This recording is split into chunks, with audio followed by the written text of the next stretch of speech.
Thanksgiving Day was already cold, but nothing prepared me for the chill I felt when my sister pointed to the garage and said, "She's used to scraps." She didn't whisper it. She didn't flinch.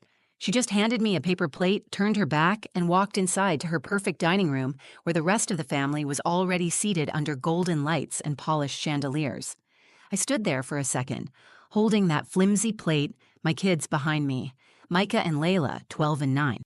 Neither of them said a word. They just looked at me, waiting for what came next.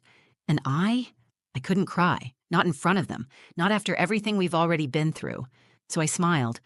I led them through the side door and into the garage. It smelled like gasoline and dust. A single folding table was pushed against the wall with 2 metal chairs and a cardboard box to sit on. No decorations, no warmth, just silence and the sound of forks scraping plastic. That's where we ate our Thanksgiving dinner. My kids didn't complain. They sat with their backs straight, their eyes fixed on their food. Layla nudged her sweet potato pie around with her fork. Micah clenched his jaw like he does when he's trying not to cry. That was the moment I felt something shift. I wasn't angry. I wasn't even hurt anymore. I just looked at them and I knew. I was done begging to belong. And then it happened. A black limousine rolled up outside the house. Not a car. A limousine. Everyone inside paused. I saw their silhouettes through the window curtains, curious, confused, crowding toward the front of the house. But the car didn't stop at the front door. The driver circled to the garage entrance. The engine cut off and a woman stepped out, tall, elegant, wearing a navy blue coat that looked expensive even from a distance. She looked around and asked, clear as day, "I'm looking for the owner of this house." And when I stood up, their faces dropped. I hadn't planned on going to my sister's house for Thanksgiving. I told myself last year would be the last time. But then the kids started asking, "Will Aunt Veronica be there? Will Grandma remember my name this time?" And before I knew it, I was ironing a secondhand dress and baking cornbread in our little kitchen, trying to act like it was all perfectly normal. We live in a modest 2-bedroom apartment on the edge of town. It's not much, but it's clean, warm, and filled with love. I work long shifts as a receptionist at a pediatric clinic, and I pick up freelance writing jobs on the side. It doesn't leave much time or money for extras, but my kids don't complain. They never have. Micah's 12 now, already taller than me. All quiet strength and thoughtful eyes. Layla's 9 and still believes the world is mostly good, though I can see that belief wobble a little more each year. The morning of Thanksgiving, I stood in front of the mirror trying to decide if my old boots looked presentable enough. I told myself it wasn't about impressing anyone. I was doing it for my kids. But the truth is, part of me still wanted to be seen. My sister, Veronica, lives in a gated community where even the trash cans look rich. Her house is huge and cold, the kind that smells like lemon polish and things you're not supposed to touch. She married well, as my mother likes to say. Blake is an attorney, smug and polished, always has a Bluetooth in his ear and something condescending to say about public schools. They have 3 kids, nannies, a Range Rover, a housekeeper who doesn't speak much English. Veronica and I haven't been close since we were teenagers. She was always the one with perfect grades, perfect hair, perfect everything. I was the artsy one, the one who scribbled in notebooks and had potential, but never quite made it. When I pulled into her driveway, the party was already in full swing. I could hear laughter from the backyard and the clatter of dishes through the open windows. I took a breath and turned to the kids. "You 2 ready?" Layla nodded, cradling the sweet potato pie she'd helped me make. Micah just said, "Let's get it over with." I knocked once and stepped inside. Nobody came to the door. They never do. It was always the same, me entering like a guest at my own family's party. My mother, Elaine, barely looked up from her glass of Chardonnay. She was perched on the edge of the couch, watching Veronica's kids put on some dance recital in the living room. "Hi, Ma," I said, placing the pie on the counter. She blinked at me, smiled vaguely, and turned her attention back to her granddaughters. "Oh, you look tired," she said in that way she does, as if it's concern, but really it's judgment in a velvet dress. Veronica appeared from the kitchen in heels too high for someone making mashed potatoes. "Oh, you brought something," she said, eyeing the pie. "That's cute." Blake strolled by, holding a glass of something amber. "Hey, Cal," he said, using the nickname I hate. "Kids look big." We weren't offered seats. We weren't offered drinks. There was no help yourself, No welcoming gesture, no warmth. My cousins were all there, chattering, pouring wine, passing appetizers from one manicured hand to the other. And then there was me, standing in a corner with my 2 kids, smiling through the awkwardness like I always do. Layla whispered, "Can I give Grandma my pie?" I nodded. She walked over and held it out to my mom like she was handing her a treasure. My mother took it, looked at it for half a second, and said, "Oh, sweet potato, how quaint." That was when I realized I'd made a mistake. But it was too late to leave. Dinner was being served, and I figured maybe we'd at least have a seat at the table. Just 1 hour, I told myself. I could endure anything for an hour. Then Veronica walked in, holding a stack of paper plates. Her eyes met mine, and I swear she smiled. "We're a little short on space," she said loudly, as if she were announcing it to the whole room. "So I set something up for you guys in the garage." I didn't understand at first. "The garage," I repeated, almost laughing, thinking it was some weird joke. She nodded, dead serious. "Yeah, you're used to scraps, right?" Every conversation in the room stopped. No one said a word. And just like that, I knew I was back where I always was, unwanted, overlooked, shoved aside like a stray dog who got in through the back door. My kids looked up at me, waiting to see what I'd do, so I smiled. I took the paper plates from her hands, and I walked them to the garage. The garage was cold. Not just physically cold, though it was that, too, with a thin draft slipping through the side door and the concrete floor leaching the warmth from our shoes, but emotionally cold. A place that wasn't meant to hold people, let alone family. It smelled like oil, cardboard, and neglect. There was a folding table set up against the far wall, 2 chairs and a crate, no centerpiece, no tablecloth, just a roll of paper towels and a few flimsy utensils. One of Veronica's kids' old booster seats sat dusty in the corner like a silent insult. Micah sat down slowly. Layla looked around, then reached up and touched my hand. "Is this where we're eating?" she asked quietly. I nodded. She didn't say anything else, just climbed onto the crate and rested her elbows on the table. Her little dress bunched awkwardly under her, and I saw her trying to smooth it out like it mattered, like someone would notice. I laid out the food we'd been given: turkey slices barely warm, some mashed potatoes with no gravy, and green beans that looked like they'd been microwaved in a plastic bag. No cranberry sauce, no bread, no second helpings. No one came to check on us. Micah held his fork for a long time before finally stabbing at a piece of turkey. "Why'd they put us out here?" he asked, not looking at me. I didn't have an answer. Layla's eyes were shiny, but she blinked fast, trying to be brave. "Did we do something bad?" I swallowed hard. "No, baby, you didn't do anything wrong." "But they're all inside," she said, "and we're out here. It doesn't feel like family." I could barely breathe. My chest was tight with the kind of ache that's more exhaustion than pain, when you've spent years trying to prove yourself to people who've already decided you don't count. I wanted to storm back in there, flip the table, scream. I wanted to throw their fake kindness in their faces and tell them exactly what I thought. But instead, I looked at my children and felt something even stronger. I felt shame. Not because I had done anything wrong, but because I had let it get this far, because I had dragged them into it, because I'd convinced myself year after year that maybe this time would be different. Maybe I could show up and be welcomed, respected, seen. I'd built my entire life trying not to be a burden, never asking for help, never taking up too much space, always saying thank you even when the kindness was hollow. I thought if I played by the rules, if I smiled enough, worked hard enough, kept my mouth shut, I'd eventually be let in. But I was still in the garage. And it wasn't just about a table. It was about being told you're not part of the real family, that you're an inconvenience, that you don't measure up. And watching your children feel that too, for the first time maybe, but knowing they'll remember it forever. Micah looked at me again, his jaw tight. "Can we just go?" His voice wasn't angry. It wasn't even sad. It was flat, number. And somehow that hurt even worse. I reached over and squeezed his shoulder. "Soon."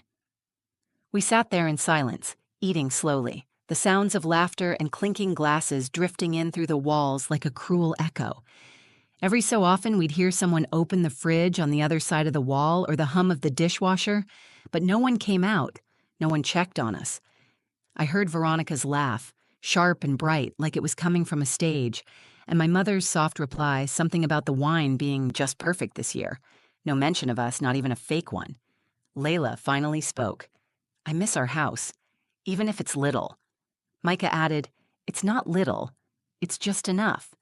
And I could have cried right then. But I didn't. I smiled at them, even if it felt like my face might crack from holding it in. I said, we'll go home soon.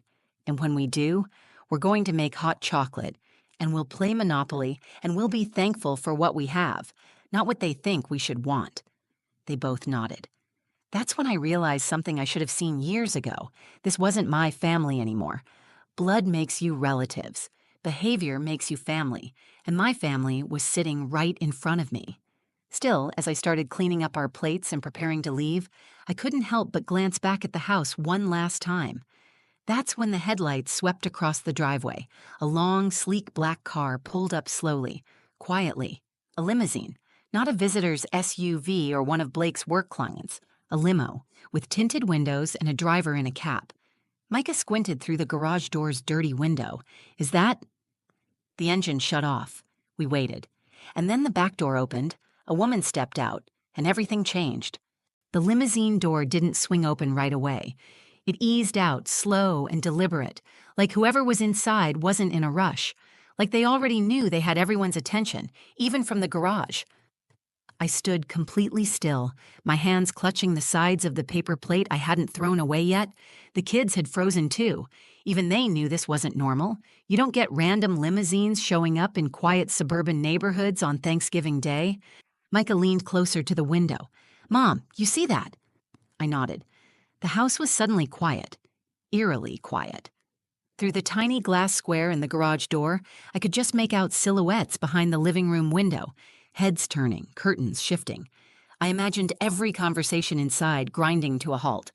The driver stepped out first, tall, pale gloves, crisp uniform. He said something to the passenger, then stepped back and opened the door. And then she appeared.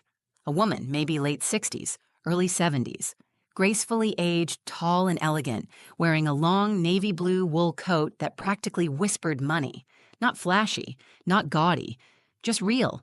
She looked like someone important, but not the kind who needed to prove it. She didn't head for the front door like everyone expected. She turned toward the side gate, and then she walked, directly toward the garage. Micah whispered, is she, coming here? Layla stood up slowly, pressing close to me like she wasn't sure if she should be nervous or excited. The woman stopped just outside the garage door. I opened it halfway. She didn't flinch at the cold or the draft or the sight of 3 strangers with paper plates and a folding table. Instead, she smiled. Excuse me, she said, her voice smooth and calm, like she was just asking for directions at a bookstore. I'm looking for the owner of this house. For a moment, I assumed she meant Veronica, maybe a friend, a client, one of Blake's colleagues, but something told me she already knew the answer. I swallowed and replied, that would be my sister. She's inside. The woman tilted her head. And you are? Callie Rivers. She took a slow step forward. Yes, you're exactly who I came to see. The garage was dead silent. Layla clutched my fingers tighter. Micah stood taller, like his instincts were kicking in, and he wasn't sure if he needed to defend me or run back inside. I asked, cautiously, do I know you? She smiled again, but this time it held something more. Something like familiarity. My name is Margot Ellington. I'm the founder of Women Forward. We run community outreach and mentorship programs across the state. About 5 years ago, you volunteered with one of our shelters. You wrote a series of blog posts afterward, raw, honest, beautifully written. My eyes widened. I remembered that. It was right after I left my husband. I was crashing on a friend's couch with the kids, scraping together every penny I could. I'd spent my evenings volunteering at a women's shelter just to feel useful again. I'd written about the experience, not to be noticed, but to process. I posted it on a personal blog with maybe 20 readers. I've been following your writing ever since, she continued. You have a way of making people feel seen. We need that now more than ever. I couldn't think. I just stared. She went on. We're putting together a speaker series for our national summit next spring. I'd like you to be our opening keynote. We'll handle everything: travel, accommodations, childcare if you need it. And we're offering a publishing contract for your story. Your voice matters, Callie, and it deserves to be heard." I didn't answer right away. I could feel the weight of the moment, the warmth creeping up my neck, the disbelief, the part of me that still thought someone like her couldn't possibly be here for someone like me. Micah finally broke the silence. "Wait, she wants you to speak?" Layla turned to me, eyes wide, hopeful. "Because of your writing?" Margot looked at them both and said, "Because your mom is extraordinary." And for the first time in a long time, I believed it. I glanced back toward the house. I couldn't see their faces, but I knew they were watching. I could feel it. The confusion, the tension, the disbelief rippling from the living room all the way to the garage. They had shoved me out here to keep me small. But now a limousine had pulled into their driveway, and a woman in a navy coat was asking for me. I turned back to Margot. I nodded. Yes, I'd be honored. And just like that, everything began to shift. Margot reached out her hand, not in some dramatic, over-the-top way, but with the quiet confidence of someone who wasn't just offering an opportunity. She was offering respect. Real, earned, long overdue respect. I stepped forward, my fingers wrapped around hers, and in that moment something in me stood taller. Not out of pride, but out of recognition. The kind that only comes when someone finally sees you for who you really are. "I'll grab my coat," I said, almost breathless.